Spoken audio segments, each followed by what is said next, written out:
93.9.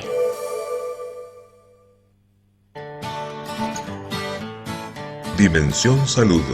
Modna pista, to je prava stvar. Lepe punce, ti so božji dar. Glejo, glejo, ta bo mi sveta. Še spat ne morem, ker želim si, da njene dolge noge. Ahora, en Dimensión Salud, la entrevista del día. Krokodilčke v očeh, modna pista odslej bo po mojih kolenih sam bom čuval. Bueno, está con nosotros en el estudio Ricardo López Gotic, profesor y doctor en Historia por la Universidad Karlova de Praga, República Checa, profesor titular de la Universidad de Belgrano y Universidad Ort de Uruguay, miembro del Consejo Académico de Cadal, columnista de La Nación, El País, España, Infobae y El Cronista. Bienvenido. Muchas gracias. Ricardo, gracias por venir. Gracias por venir. Ricardo, bueno, podemos entrar, si bien nuestra temática especial y nuestro tema, lo que nos convoca, el interés especial tiene que ver con la salud, vamos a entrar desde distintos ángulos a esta problemática. Y me gustaría entrar por tu formación de base, me gustaría entrar por la historia. ¿Y cómo no entramos ahí? No sé, ¿cómo te parece que podemos ir? Bueno, algo curioso que me pasó, que probablemente te haya pasado, que cuando me doctoré la gente pensaba que era médico. Sí, a él le pasa, Pero, a mí me pasa, a mí me dicen, doctor, pero usted... No, Sí, médico me dicen, no, tengo un problema acá en el ojo. No, yo soy doctor en cosas inútiles, no. Como yo. O a veces me llamaban para pedirme turnos, no sé por qué me pasaba eso, hasta que después... Que tenés un apellido de, decir, el doctor López Gotic pega para eso, sí, ¿no? para ¿no? neurocirujano. Sí, ¿por qué te pasó eso? No tengo la menor idea. Y bueno, en el paso quiero que entremos también por ahí, en el paso por Praga, el paso por Karlova. Bien. Al que le debo también, yo una vez me dijo, ¿por qué no te presentás? Lo voy a contar, es una infidencia, pero ¿por qué no te presentás a la embajada checa? Hay unas becas muy buenas y allí fuimos. ¿Sí? Sin hablar una palabra de checo, seguimos también, sin hablar. Aprendimos algunas palabras, algunas nada más. Palabras fundamentales las aprendí. Las palabras claves, Las palabras claves sí las tengo. ¿Eso lo pones en tu currículum? Eso lo pongo, sí. Bien, me parece muy bien. ¿Y cómo fue la experiencia? ¿Chequia? Sí. Al principio fue... esto también es una infidencia. El sábado, yo llegué un sábado a la tarde a Praga. Y de ahí me tenía que trasladar unos 50 kilómetros más o menos a Podiebrady, ¿no? Y tenía que tomar un tren. Hasta que junté coraje. El avión aterrizó a las 5 de la tarde, más o menos a las 8 o 9 salí del aeropuerto. Estaba un poquitito temeroso. Pero me fue fantástico, me fue muy bien. Un cambio cultural importante. Y allí también. ¿Vos estudiaste donde está el castillo? En Podiebrady, claro. Sí. Ese castillo, durante un tiempo fue una escuela. Ajá. Y era una escuela, como de varones, pero de la élite. Una especie de Eton de Inglaterra, pero sí, en Checoslovaquia. Y en esa escuela estudiaron Milos Forman, el director de cine, y Havel. Ajá. ¿Sí? Sí. Es más, ellos eran compañeros de colegio. Mira ese Interesante. Sí. Y ahora, otra puerta. ¿Y ese río cómo se llama? Elba. El río Elba. Sí. O sea, Elena estudió a orillas del río Elba. Estudié con Veliki Pivo. No, Veliki Pivo. Veliki Pivo. Sí, Ricardo, y también vía literatura. Tenemos varias puertas de acceso que me gustaría que podamos... Primero tu formación de base en historia. Luego tu experticia en el análisis político, ¿no? Y ese quizás sea el más interesante de todos. Y tal vez filosófico-político, ¿no? Y además la literatura. Tipo una versatilidad importante. Y además a través de la literatura. Elegí vos. No, empecemos por la historia. Dale. ¿Cómo se puede pensar al discurso de la salud como un discurso de... ¿Se puede pensar como un discurso disciplinador? ¿Como una instancia de disciplinamiento? Upa. Allá, lejos y ahora. ¿Qué tema ese, Realmente no lo tengo claro eso, ¿no? Yo he leído varias cosas al respecto, pero no me terminan de convencer de todo, pero no es mi área.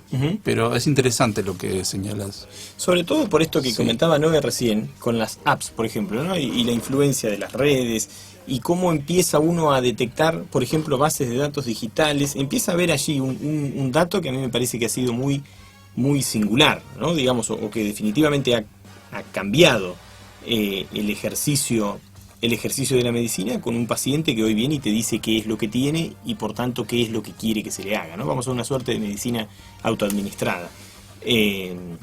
Que me parece que mucho tiene que ver también con la impronta de la sociedad del conocimiento, donde entras a Google, ¿no? Y vos buscas allí qué tenés Información, y qué dejas de tener, ¿no? consultas, sí. Sí, igual me parece que tomaron con bastante prudencia eso, porque mucha gente, a ver, por algo el médico tuvo una formación de muchos años y tiene actualización permanente, ¿no? Y yo lo que he visto muchas veces en pacientes de distintas patologías es que la gente dice, pero ¿por qué no me dieron a mí el medicamento mismo que a vos y qué sé yo? Y a ver, ¿no? Hay un trabajo sistemático y me parece que a veces esas anécdotas pueden llevar y aparte, a un tema complicado. ¿por qué no me dieron este? Listo, me voy a otro, porque no me dio lo que quería. Claro. ¿No? El médico, el paciente sale contento cuando sale empastillado, y ese es un tema también que hay que Tratar. que hay que tratarlo y que hay que pensarlo. Pero vos, que has estudiado del otro lado, bueno, ya se había caído, ¿no? Pero que has estudiado del otro lado, Sí. ¿qué comprensión del derecho a la atención de la salud, así a grandes rasgos, uno podría pincelar Ujú. del otro lado, y hablamos del muro, ¿no? Sí. En Europa del Este y de este lado. Sí, eso es un tema muy interesante. Primero, es un mundo que desapareció, ¿no? Porque hoy hablamos del primer mundo, del tercer mundo, pero ese mundo era el segundo mundo. Exacto. El segundo mundo, ¿no? El mundo del ¿Quedó algo socialismo. de eso? ¿Quedó algo? ¿En qué sentido? Me refiero, Que- decimos, bueno, desapareció Europa del Este. Sí. ¿Desapareció Europa del Este? Bueno, quedan algunos reductos. Bielorrusia, Asia Central. Yo básicamente distingo dos grandes tipos de transiciones. Las transiciones de terciopelo, que son las pacíficas y que han llevado a democracias, y las transiciones de guerra, en las cuales los regímenes se transformaron de nombre, pero básicamente siguen siendo los mismos que están en el control de la política, la economía, la sociedad, la justicia, la Fuerza Armada, la policía. Son exactamente las mismas personas, en muchos casos. Kazajstán, por ejemplo. Kazajstán viene gobernando la misma persona desde el año 90. El secretario general del Partido Comunista, y sigue hasta el día de hoy, pero ya no como Partido Comunista. O Lukashenko en Bielorrusia, ¿no? O sea, la nomenclatura se transformó, dice, no, somos otra cosa ahora, privatizamos empresas, pero las compramos nosotros, porque son los únicos que tenían capitales para hacerlo. Esas transiciones ha habido unas cuantas, yo diría que son más las de hierro que las de terciopelo. ¿Cómo se piensan los derechos?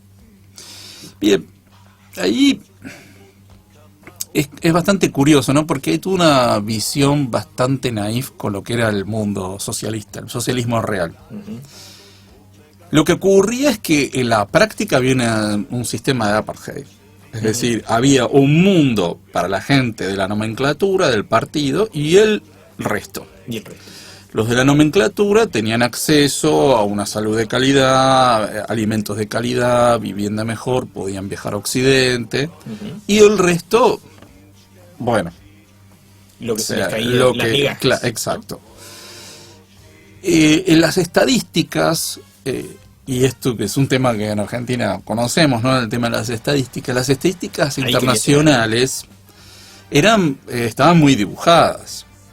Es decir, cuando uno veía las estadísticas de 1980, 85, uno decía, bueno, no es igual que el primer mundo, pero está ahí cerca.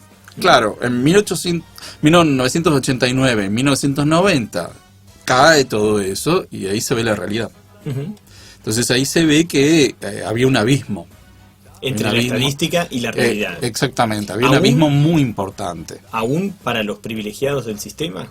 ¿O no? No, esa gente podía ir a atenderse afuera, ¿no? Ajá. O digamos, ¿qué pasaba? Algo que tiene que ver con lo que vos mencionabas al principio del tema de las retribuciones. Ujú. Formalmente las retribuciones no había una gran escala salarial, porque se supone que eran todos obreros, entonces eran obreros de la Eran salud, ¿no? claro, Esa cosa. claro. Entonces el médico no ganaba mucho más que el enfermero. Supongamos, no sé cuánto gana un médico ahora, pero vamos a poner un número ficticio. Supongamos que un médico gana 10.000 y un enfermero gana 9.000.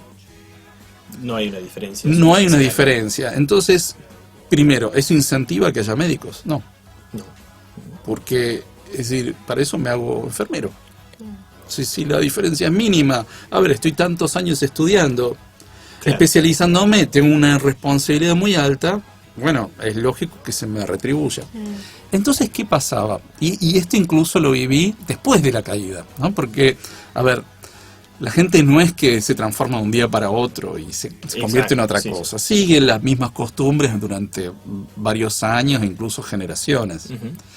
¿Qué pasaba? Lo que se buscaba era la retribución por medios informales. Entonces, vos me venías a ver, ¿no? Yo era médico, vos me venías a ver y primero no te atendía yo, te atendía una enfermera. Y vos ibas y decías, miren, me fracturé el brazo. No, tengo turno dentro de 2 meses. Salvo que... Entonces, bueno, a ver cómo podemos arreglar esto. Entonces vos le llevabas comida, no llevabas dinero. Ajá. Llevabas comida o, no sé, le regalabas un chancho, no sé, Sí, cualquier sí, sí, cosa, sí, ¿no? sí, Lo que- una retribución. Entonces algún tipo de retribución, entonces eso se repartía entre el médico y la enfermera y bueno, era todo un sistema que estaba acostumbrado a ese tipo de corrupciones. Ujú. Pero una suerte de corrupción que depuraba el sistema, ¿no? Que lo Que oxigenaba. era necesario, que oxigenaba el que sistema. era necesario, Claro, sí. que era necesario porque si no, no funcionaba.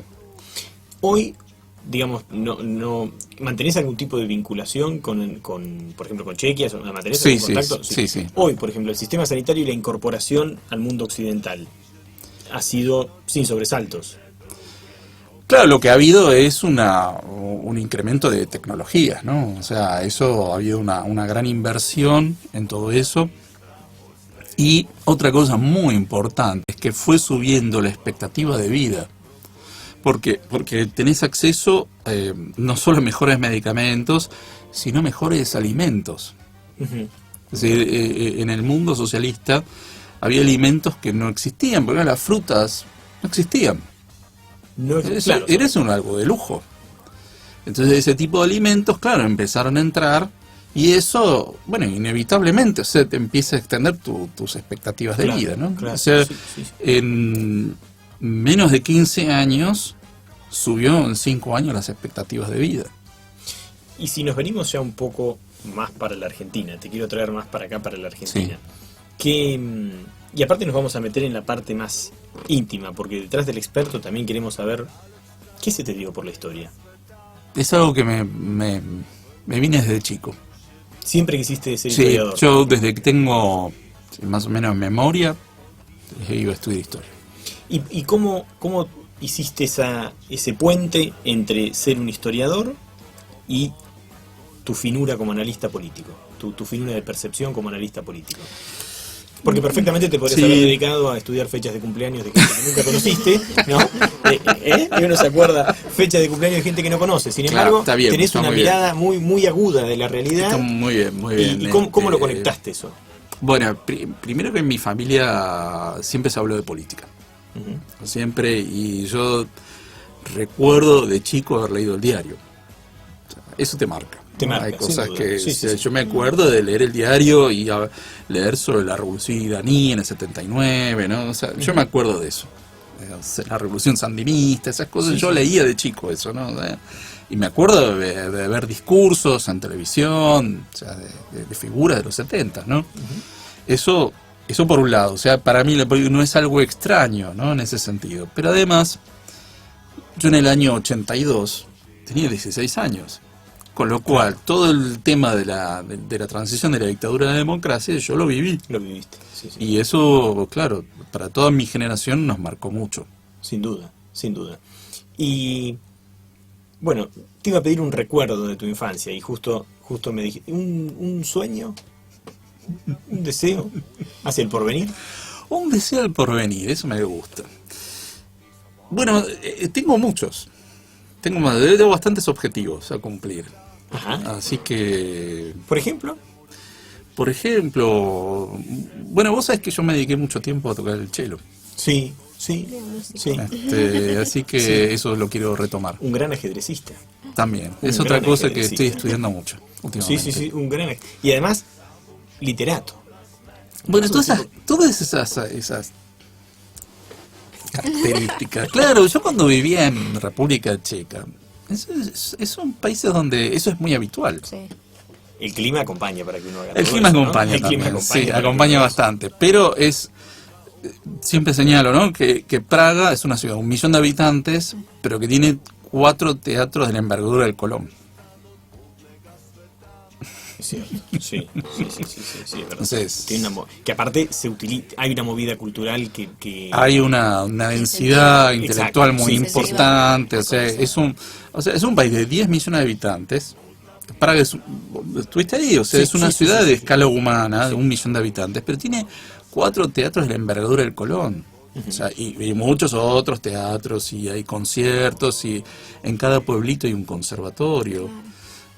Jugar al ajedrez es algo habitual, o sea, la gente lee mucho. Es uno de los países que más lee. Bueno, es el país donde más cerveza se toma en el mundo. Eso también, ¿no? Eso también. Sí. Con una palabra, ¿cómo definirías a la Argentina hoy? Una palabra, ¿eh? No te la voy a hacer fácil. No te la voy a hacer fácil. Una palabra. Conformista. Conformista. Y eso, Me parece que es un país de muy bajas expectativas. ¿y qué te imaginas? A mí me preocupa eso, me preocupa mucho.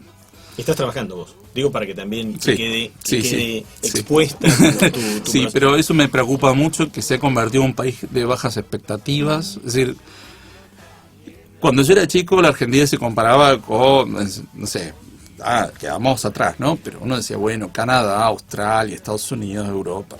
Hoy ya no existe eso, nadie te compara, no te compares. Ya ni se compara Argentina con Chile. Te relacionan con Venezuela.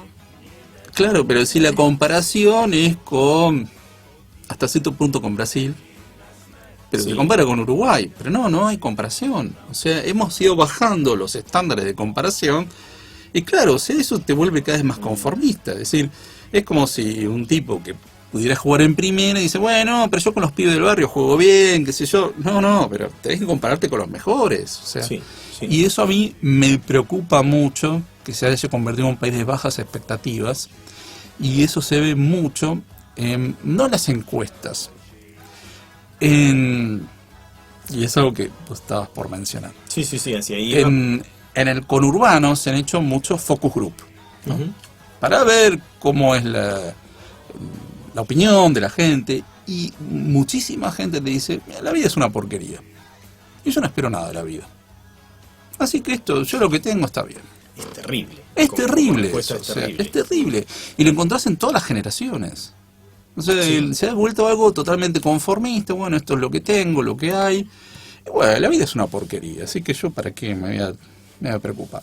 No, si esa respuesta te la da una persona que ya llegó, a lo sumo uno puede decir qué lástima, ¿no? Si vivió y se queda con este sentimiento al final, es una pena. El tema es si uno que está arrancando, arranca desde ahí. Hay chicos jóvenes de 18 años. Exactamente. De 16. ¿Cómo? Dicen, Exactamente, bueno, me te dicen conformo con eso. el celular, con las zapatillas y listo. ¿Y eso cómo lo revertimos? ¿O cómo lo empezamos a trabajar? Porque para que un pibe de 16, 17, 18 te tire eso, es un mochilón que el mundo adulto tiene que... Sí. ¿no? Tiene que decir algo. Yo creo que si vamos nosotros no nos van a escuchar, porque vos ya estás en otra cosa y no se siente como un par. Me parece que ese trabajo lo tienen que hacer sus pares. Es decir, identificar a aquellos que sí tienen expectativas y esos sean los motivadores. Eso es un trabajo que se está haciendo en Uruguay, por ejemplo. No en este sentido, ¿no? Pero en tema de adicciones o de los ni, ¿no? Los que Claro, no trabajan sí, ni estudian. Bueno, tenés una relación con el Uruguay también muy Sí. estrecha. Se está trabajando mucho en eso porque, claro, hay toda una generación que dice, mira, yo no trabajo ni estudio ni me interesa nada. Entonces, ¿cómo incluís a toda esa gente en el mundo laboral, estudiantil? Porque si no, un día van a ser adultos que no trabajan ni Exacto, estudian sí, ni sí, nada. sí. Son las fuerzas económicas, políticas, sociales, artísticas del porvenir, ¿no? Digamos, Sí. a mí me alarma esto que decís. Entonces, lo que se trabaja es con aquellos que han logrado, dijeron, bueno, a ver, bueno, voy a empezar a trabajar y se van vinculando al mundo laboral y vuelven a estudiar, y esos son los que trabajan con sus pares. Porque si vamos nosotros no nos van a hacer caso. Estamos en otro mundo. Probablemente. O sea, hablamos un lenguaje, tenemos un universo imaginario totalmente distinto, ¿no? Tenemos otras experiencias de vida, nos gustaría zamarrearlo, ¿viste? Si te ¿Qué? dicen eso, Claro, Sí, sí, es sí. que a mí me desesperaría, ¿no? Desesperaría un chico de 16 años que me diga, la vida es una mierda. Yo me esa es la palabra que usa, pero eso yo es lo que dice. Me desesperaría que un pibe de 16 me diga eso. Es ¿no? terrible escucharlo. Yo Es terrible. me desesperaría, realmente. ¿Con qué soñás? Mira, realmente me gustaría que este país cumpliera con eso que, no sé, mis viejos soñaban, ¿no? O sea, que realmente sea el país que nos prometieron, ¿no? Eso me gustaría. A mí me da miedo que yo me encuentro hoy diciendo que no sé si voy a ver el cambio, ¿no? Eso me lo decía mi abuela, mi viejo lo dice, y yo ya me encuentro diciéndolo también. Yo no sé si voy a ver el cambio. ¿Qué puede pasar dentro de 11 días? ¿Vos qué ves? ¿Tu agudeza, Yo creo que hay un empate entre estas dos fuerzas, ¿no? Aquellos que quieren que haya un cambio y aquellos que quieren que todo siga igual. Hay un empate. Me parece bueno que a esta altura estemos empatados, ¿no? Porque yo pensé que íbamos a perder por goleada. Ah, sí. Cuando decís, O sea, que haya un empate. O sea, ¿vos ves el empate? ¿Ves la situación de empate? yo creo que algo de eso puede haber. Algo de eso puede haber, ¿no? A ver, el gobierno actual no me gusta, así que... Sí, sí, sí. Pero es la primera oportunidad en muchos años que voy a decir, bueno, hay una oportunidad. Hay una ventana que se abre. Eso ya me deja tranquilo. ¿Vos O crees sea, que hay un cambio? Puede haberlo. Puede ¿Y hay quien haberlo. lo ejerza? ¿Mm? ¿Hay quien lo ejerza? Yo creo que sí. Sí. Sí. Yo creo que hay voluntad de hacerlo. ¿Sí? Y es una posibilidad. Sí. ¿Tu familia cómo se compone? Bueno, mi familia, sea paterna, eso, mis padres fallecieron, pero mis padres, esto es muy interesante, ¿no? Porque tiene que ver con las bajas expectativas de la sociedad actual, ¿no? Mis viejos eran gente muy pobre. O sea, mi viejo vino acá a los 15 años, ¿no? O sea, a laburar y laburó toda su vida. Vino de España. Recién a los 70 volvió a España, ¿no? O sea, laburó toda su vida y desde los 15, mi vieja también, o sea, gente que vivía en el campo y, o sea, que cursó solamente la primaria, ¿no? Entonces, para ellos era muy importante esto del ascenso social por la educación.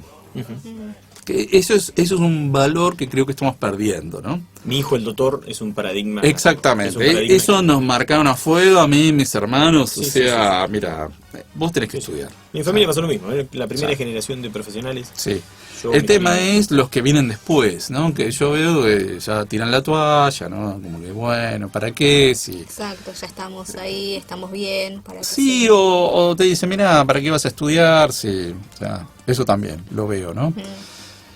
Pero, entonces, a mí y a mis hermanos nos marcaron mucho a fuego eso.